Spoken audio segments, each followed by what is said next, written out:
start like we always do. It's not even a Games Workshop model, but I'm still going to use the same paints and colors I always do. You might guess what they are. Vallejo Dead White for highlights, Mephiston Red for the base color, and of course we're using an airbrush. I think we're ready, so let's go!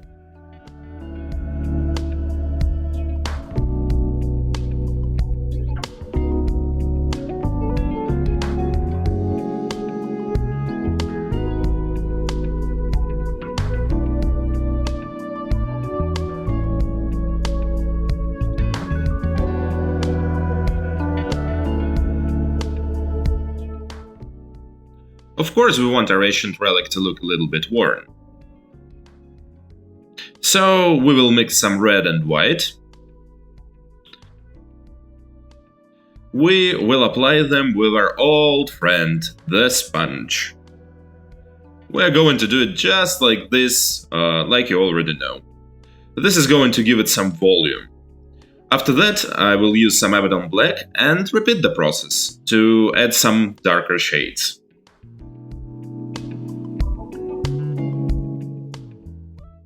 Like this, we can make our tank look like an ancient piece of tech that it is.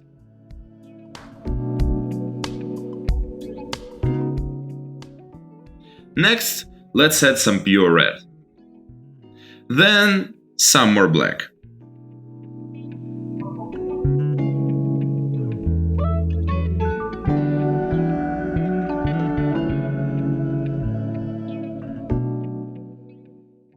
Now I'm dry brushing it with some orange to lighten up the red. Like this, I'm going to mark the areas where we're going to use edge highlighting in the future. We're going to use orange on the entire miniature to cover all of the sharp edges on it. I have no clue where this orange paint came from, but after some experimentation I can say it does work for miniatures, so hey, why not use it? I think it's pretty nice.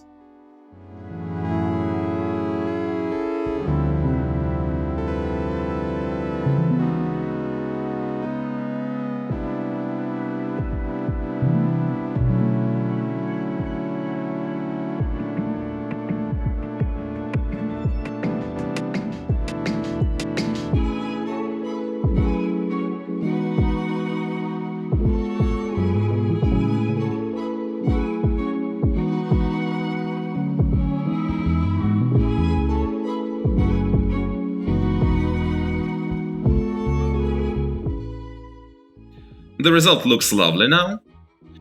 The orange looks way too bright under the lamps, but trust me, it looks a lot nicer under the normal conditions. Now we need some metal for our model. We can't color with music, so we will use Vallejo Metal Color 77.721. It's a wonderful dark metallic, not too bright, not too dark. It makes all of the details look very natural.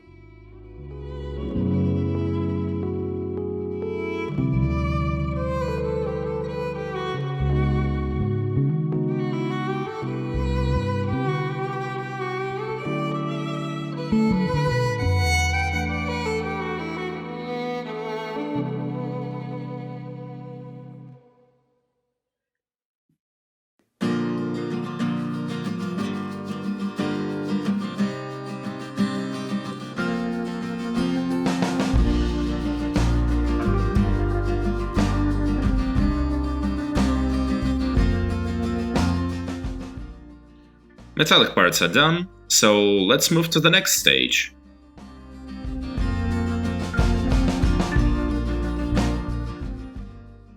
I think we should add some volume.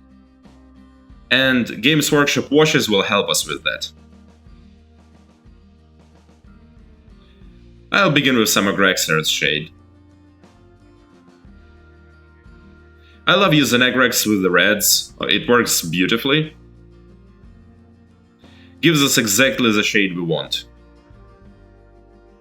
I could have used a red wash, of course, but it would have made the model way too bright. And we want to keep it realistic.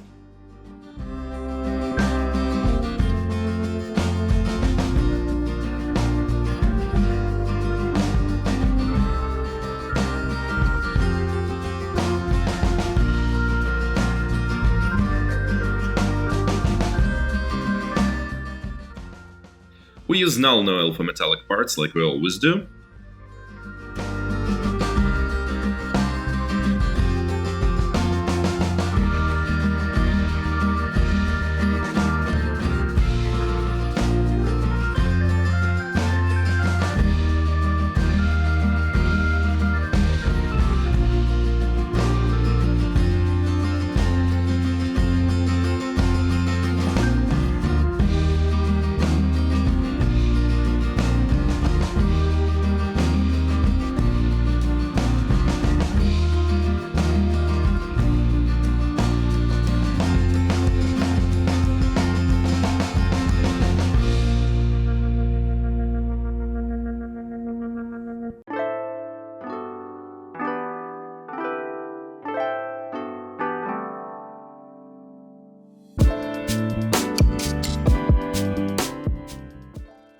Now it is time for our rollers and tracks. I'll make them black using Abaddon Black as usual. I thinned down the paint a little for the first layer, since we are going to do multiple layers in this part. We need the first one just to remove all of the orange that is left over from the airbrush, and then we will add some extra layers to make sure this part looks as black as humanly possible.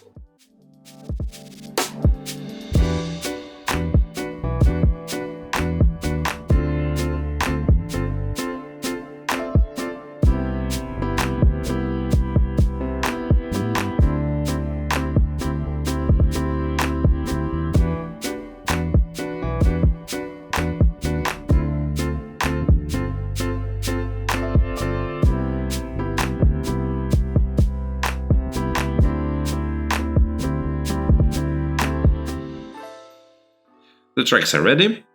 This part is painted in 2 layers, as I said. The first layer is done with thin down paint, and the second one is to make sure that it is as black as we can make it. Now let's put some metallic on the tracks to make them look more realistic and to make them stand out a little.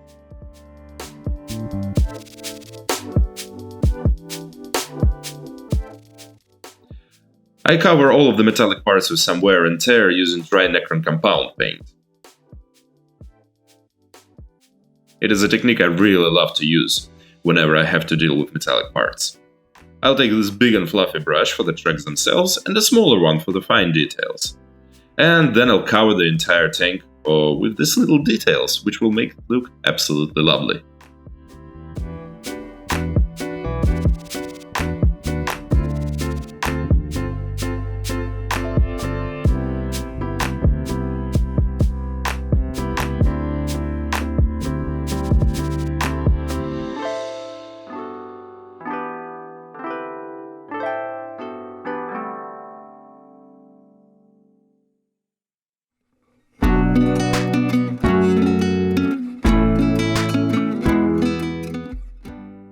This looks just like I wanted.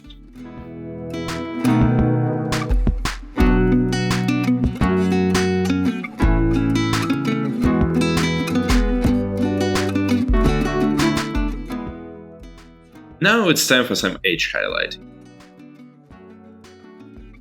I'll use the same mysterious orange and we'll see how it turns out.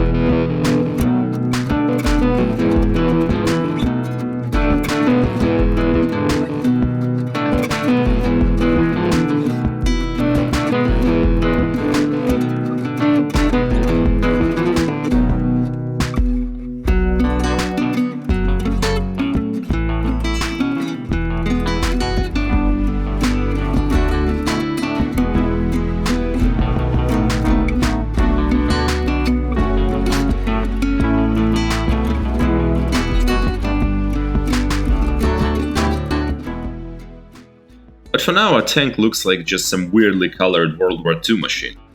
Let's add some decals to make it a little bit more Warhammery. Luckily the tank is so small we can use the regular Space Marine troop decals. We need to soften them in some water, then carefully put them on the Mini with a brush.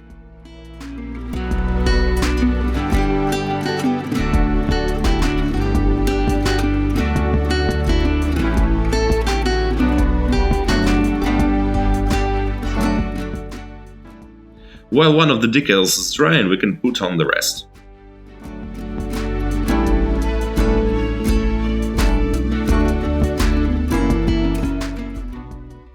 The decals are done.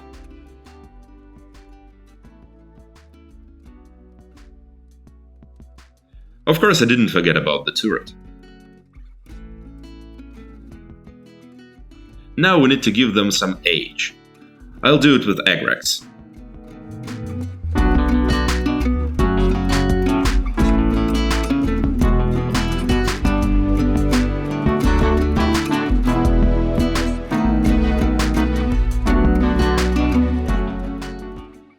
The decals now look properly aged. Once all of the decals are good to go, we want to cover our model with Varnish. That's all we need to do before putting the turret in its place.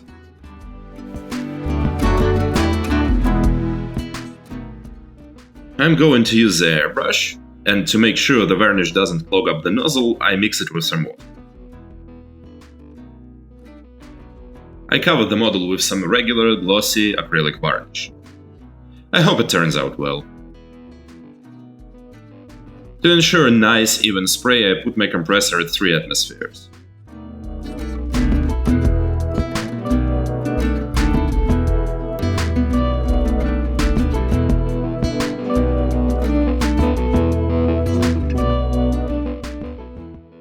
And so our Blood Angel's T-34-85 is done!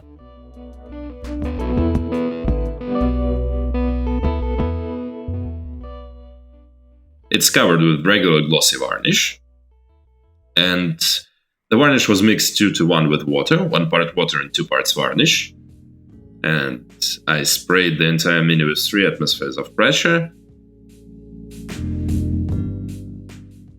I like it. Wow, I love it. I could easily give this to somebody. In fact, I think I already know who I'm going to give this to. As always, we've tried something new here.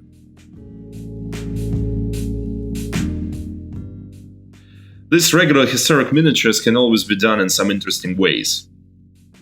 In this case, we did a 40k collab, but sky is the limit, you can come up with some crazy new ideas. That's it for today, thank you for watching. Don't forget to comment and subscribe, and always remember, the Emperor protects.